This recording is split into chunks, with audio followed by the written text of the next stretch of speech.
Hello yes வாழ்க வளமுடன். நாம் இன்னைக்கு ஸ்ரீ லக்ஷ்மி நாராயண பெருமாள் திருக்கோயில் புலிக்குன்றம் என்னும் சிற்றூரில் இருப்ப கோயிலை பற்றி பார்ப்போம். இக்கோயில் செங்கல்பட்டு மாவட்டம் திருக்கழுங்குன்றம் வட்டத்தில் உள்ளது. இப்பொழுதுதான் திருப்பணிகள் செய்யப்பட்ட சிறிய ஆனால் சிறந்த வைணவ தலமாகும்.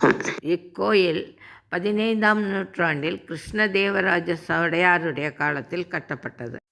இங்கு பெருமாளுக்குரிய அத்தனை விசேஷ பூஜைகளும் சிறப்பாக நடைபெறும்.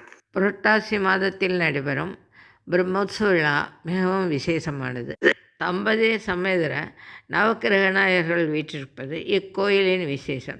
தம்பதியர் நல வழிபாடே இக்கோயிலின் மிகச்சிறந்த விசேஷமாகும். நல்ல வாழ்க்கை துணை அமையவும் தம்பதியர் கருத்தொற்றுமையுடன் மேன்மையுறவும் இக்கோயிலில் சனிக்கிழமை மாலைதோறும் விசேஷ பூஜைகள் நடைபெறும்.